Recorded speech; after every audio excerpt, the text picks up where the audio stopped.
Welcome to the Holidays to Switzerland Travel Podcast.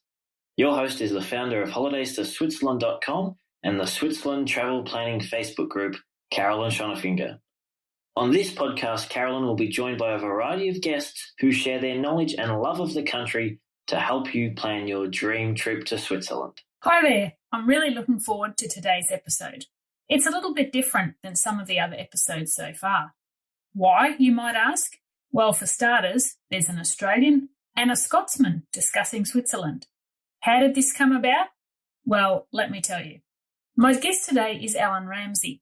I first met Alan back in 2012 when I was a guest of Switzerland Tourism at the Switzerland Travel Mart in Zurich. Part of the exhibition was meeting with suppliers and learning more about what they had to offer to visitors in Switzerland. At the time, Alan was managing a hotel in Merren, and we've kept in touch ever since. When I visited Lauterbrunnen back in 2017, we managed to actually meet up again. By now, Alan had a new position as the sales manager for the Schilthorn, one of the fabulous mountain excursions that are available in the Jungfrau Region. My husband and my two sons had been up to the Schilthorn a few times previously, but I was always too scared to go. I really don't like heights, and going on cable cars is not my most favourite thing to do. But Alan convinced me to go up to the Schilthorn. He said, "You're really going to love it. The views are magnificent. It's just something that you have to do." So with the added bit of pressure from Alan, which I'm now eternally grateful for, my husband and I set off on our trip up to the Schilthorn. Wow, I can only say that I was just totally blown away by the views from up there. 360-degree views, just mountains absolutely everywhere you look. And I just can't describe how much that the image of seeing that for the first time, just what it actually meant to me. It was just out of this world. So I have actually been up to the Schilthorn now, and I'm really looking forward to going up the next time I can get back to Switzerland as well. So I really hope you enjoy listening to what Alan's got to share with us today. He'll be talking more about the Schilthorn, all the different things you can do there, as well as the beautiful village of Merren that he lived in for many, many years. I hope you enjoy today's episode. Hi, Alan. Thanks for joining us on the show today. Welcome. Thank you very much, Caroline. It's a beautiful day down in Interlaken. The sun's shining and it's hot. Excellent. Now, we'll get straight into it.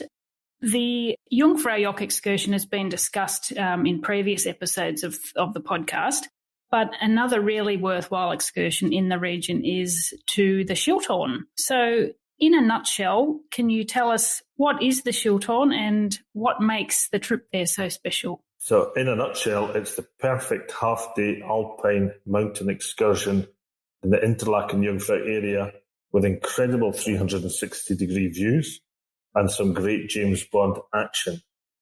If it's okay, I'll expand a little bit on that. Absolutely. Before the Schilthorn Cableway was built, many people would hike up the mountain just to experience the fabulous 360-degree views from the peak. Since 1967, you can take a cable car to the peak and look out over 200 alpine peaks, and on a good day, you'll see the Mont Blanc in France and the Black Forest in Germany. We believe we've got the best view of Eiger, Mönch and Jungfrau. That's what we refer to as the Swiss skyline. Wonderful. And yeah, I can definitely vouch for those views. They're amazing. Now, getting to the Schilthorn is one of the highlights of the excursion for many visitors. Can you tell our listeners what different options they have for reaching the summit of the Schilthorn? Sure. Well, you're almost always going to come from Interlaken. From there, you can travel by train or car to Lauterbrunnen, which is at the entrance to the largest glacial valley in Europe. From Lauterbrunnen, you can take the cable car up to Groote and a panoramic train from there to Merren. But you shouldn't miss out on travelling up the valley of the waterfalls, which will take you to Stechelberg, travelling by car or post bus, which links with the train in Lauterbrunnen. The Lauterbrunnen Valley is the valley of the waterfalls. There are 72 waterfalls in the Lauterbrunnen Valley, and each one of them has a name. I don't know them all. J.R.R. Tolkien hiked up this valley in 1911 and took a lot of inspiration from the area to write his books, The Hobbit and Lord of the Rings. Our cable car station has a very large parking space, and the bus stop is close to our ticket office. The cable cars leave at least every 30 minutes, every 15 minutes when it's busy, and depart from just over 800 metres above sea level. Take you firstly up to Gimmelwald, a small farming village with around 100 inhabitants. You swap cable cars here and take the trip up to Merren at 1650 metres above sea level. If you've travelled from Lauterbrunnen by taking the cable car from there to Grootschaap and then the panoramic train, you're also going to be in Merren, but you have to walk 1 kilometre through the village. From Merren, the next cable car takes you to the Berg Station at 2,677 metres above sea level, before the last cable car takes you up to Schilthorn Piet's Gloria Peak at just 1% under 3,000 metres above sea level. That's 2,970.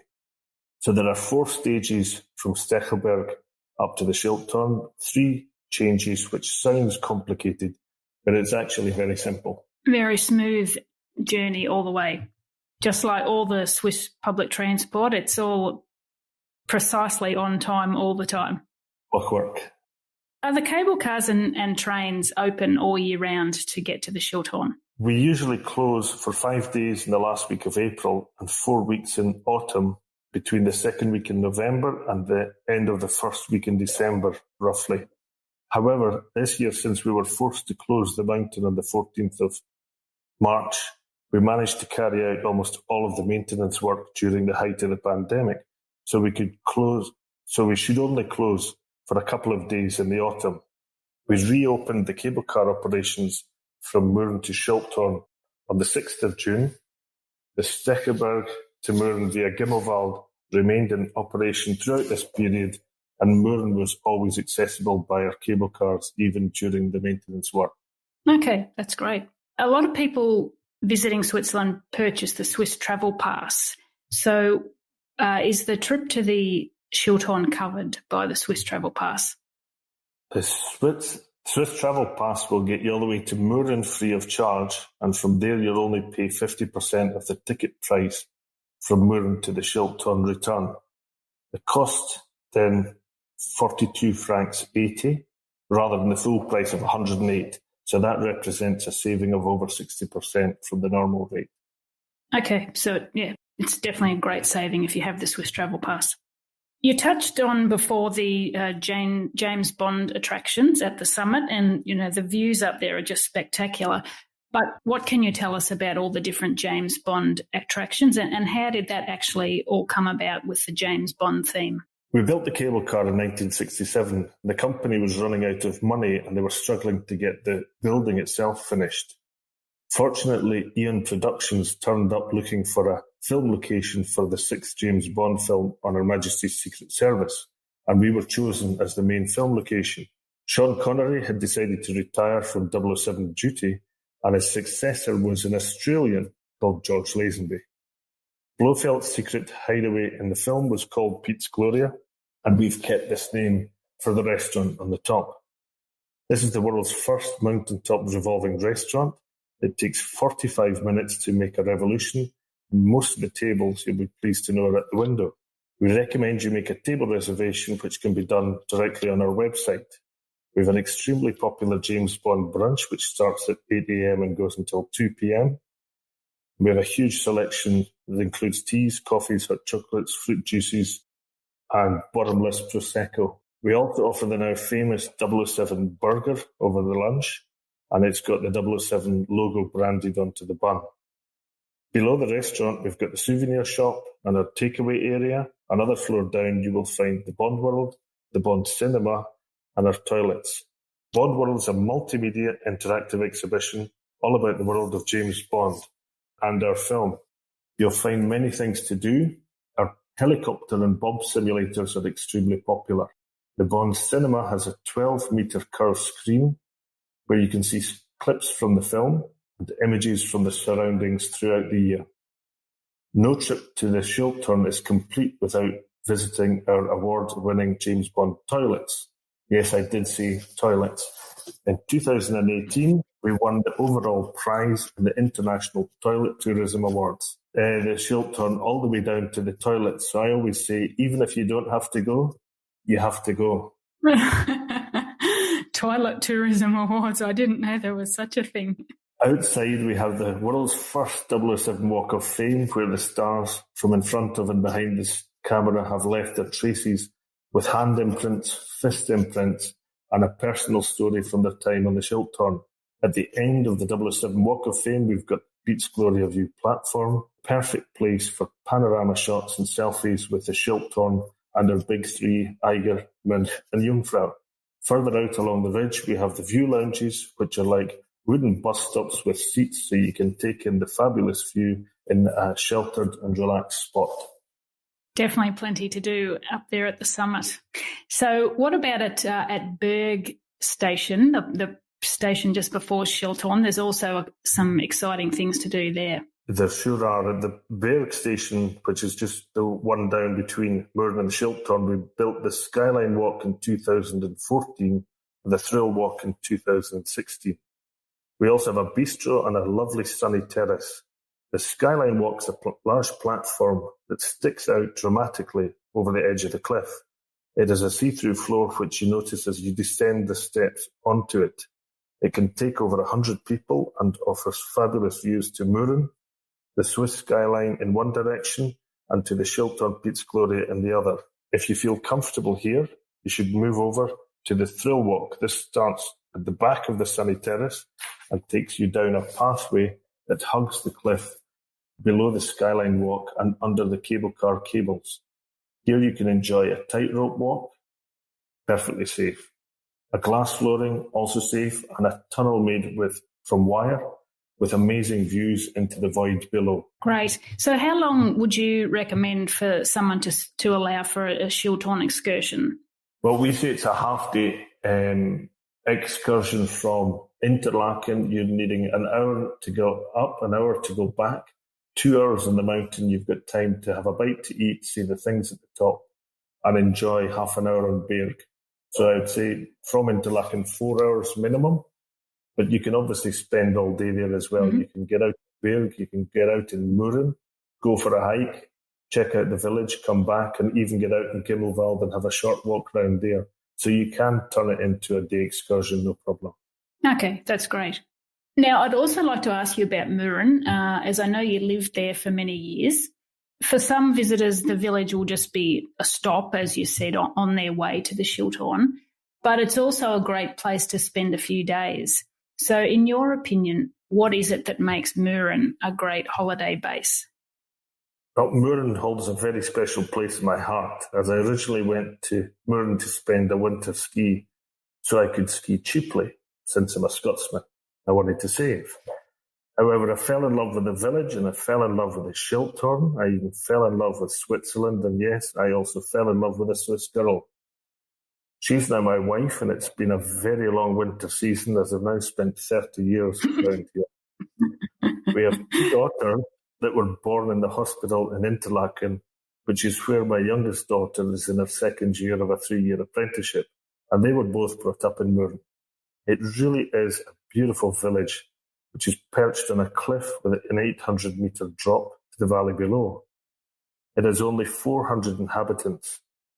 It's car-free, which means that you have to come up by cable car, or you could face a couple of hours hiking if you miss the last cable car up from the valley below. It's full of old wooden chalets. It's only 1 kilometre long, and yet it has 3 stations and 2 churches. It's got the Schilthorn station for the cable car. It has the train station for the panoramic train from Grütschalp, and between these 2 stations is the Almendhübel station, which takes you up to the Almendhübel, a 4-minute funicular ride to a beautiful little mountain top there. What makes it a great holiday base? If you want to get away from it all, it's perfect. You leave all your troubles behind when you take the cable car up from the valley. If you go for a hike, you can walk for 10 minutes and then you'll hardly see a soul for hours as you hike through luscious meadows, forests, and a wonderful landscape with stunning views in every direction. Awesome. Now, you mentioned there the Almendhügel. At the top of after you've taken the funicular ride up there, there's some activities for children. Is that right? That's right. Children in the village, it's always a great place. Some people get nervous about the cliff, but I always find the kids go nowhere near where it gets steep and dangerous. It's a perfect village as well because it's only 1 kilometre long, and so you can't get lost, so the kids are safe. Up in the Almendhügel, we've got the Flower Park, which is right next to the Almendhügel Panoramic Restaurant. It's got a great terrace. The Flower Park has tunnels and slides and swings, and for me, that's the perfect spot for smaller kids. Being able to enjoy a glass of wine, a beer, or you observe your kids playing in safety close by is my idea of the perfect family holiday. In Merren itself, we've got tennis courts, a football pitch, a pump track, swimming pool, outdoor jacuzzi, sports centre you can use if it's wet, and there's a spa as well for some pampering, so it's the perfect place. Yeah, there's absolutely heaps to do. Hiking around Merren is really popular in the region during the summer months. What are some of your favourite hikes? Because I know you like getting out and enjoying the great outdoors. Well, during the COVID crisis, we've had a lot of time and I've been walking, but I'll start with a nice, easy one. And the walk between Merren and Gimmelwald is great. We often did this when the kids were very small. You can do it with prams, you can do it with pushchairs. Once you're in Gimmelwald, there are a few barns where animals are there and the kids love to observe them. They've got donkeys down there and sheep as well as cows in Gimmelwald. But in the summer, the cows are usually higher up on the alpine pastures. This allows them to eat the flowers and herbs up there that makes the cheese taste so good. If you're more adventurous, you could try the Via Ferrata from Merren to Gimmelwald. Here you'll need a climbing harness, a helmet, a really good pair of shoes to try it out. And I would recommend a guide if you've got no climbing experience. At one point, you're out on the cliff face, walking on what looks like large staples stuck in the rock with a 700-metre drop below you. For something in between these extremes, then there's several hikes that either start or finish on the Almendhügel. There's a mountain view trail and a north face trail, which are on our website. I always prefer to walk up the Almendhügel and take the 180-year-old funicular back down because it's better for all your joints. Great. Hiking in summer, but in winter, it's a skier's paradise in Merren. There's some fairly iconic events that happen in the village. What can you tell us about those? Well, skiing actually brought me to Merren in the first place, and Merren is actually the cradle of alpine skiing. In January 1922, Sir Arnold Lunn, an Englishman, held the first ever slalom in Merren behind the Hotel Jungfrau. The first and second ever World Ski Championships were held in Merren in 1931 and 33, even though the Brits were organising them. Every year we hold the longest and largest amateur downhill ski race called the Inferno. It follows a 14.9 kilometre route from the Schilthorn to Lauterbrunnen with a 2,200 metre altitude difference, and we've got 1,850 competitors starting in 12-second intervals. We have the cable car to Berg, and the Schilthorn, and the Almendhügel taking skiers to the piste, but we also have 7 chairlifts, 2 drag lifts, and over 50 kilometres of piste, which doesn't sound like much, but it's kept me very happy for the last 30 years. And ski in, ski out facilities, that's a no-brainer, I guess. Yes, it always amazes me that in a lot of countries, Australia too, you'll take the car all the way up to the resort and ski the day and then drive all the car home. But I've skied to the door, and when the kids learned to ski, they used to nip off the end of the ski school line of people skiing down and just come straight home, and we had to send them back to finish the lessons on the nursery slope. And they weren't allowed to just ski back in the door because it was saving them time. Wonderful. Now, to finish off, I'd just like to ask you a question that often gets asked in the Switzerland Travel Planning Facebook group. If someone is trying to decide between a visit to the Schilthorn or Jungfrau Joch, what tips or advice would you give them? But I'd always, if you can do both, you could go for it. But if you can't, then it is a difficult decision to make. The Jungfrau Joch is certainly a great excursion. The construction of the tunnel through the mountain and the view to the Aletsch Glacier is really impressive. However, you do spend a lot of time in a tunnel, and the extra 500 metres in altitude can cause a bit of trouble with some people, and the costs really are eye-watering. I'm certainly not neutral, but in my view, you're much quicker up to the Schilthorn. You're on the peak of the mountain. You have an incredible 360-degree view of the Alps with the best view of the Swiss skyline, Eigermont and Jungfrau. I've always said that it's half the price, it's half the time, and it's double the fun. Well, that pretty much sums it up, I'd say. Thank you very much, Alan, for all your great tips on visiting the Schilthorn and Merren. And I'll link to some of the things that you've mentioned in the show notes, as well as the Schilthorn website. So if people need any more information, they can check that there. And all the best. Hopefully we can all get back to Switzerland very soon and visit the Schilthorn. Thank you. Thank you very much indeed for inviting me to do this. Once you do get to travel, the travel will be even more special than it ever was before, because we'll appreciate it so much more. Thank you so much for listening. For more great resources on planning a trip to Switzerland, make sure you visit holidaystoSwitzerland.com, where you'll find trip planning tips, destination guides, information on transport, including Swiss rail passes, and much more. You're also encouraged to join the Switzerland Travel Planning Group on Facebook, where you can ask questions and chat to other past and future travellers to Switzerland. You'll find show notes from today's episode at holidaystoSwitzerland.com/podcast, and be sure to subscribe to the Holidays to Switzerland Travel podcast so you never miss an episode.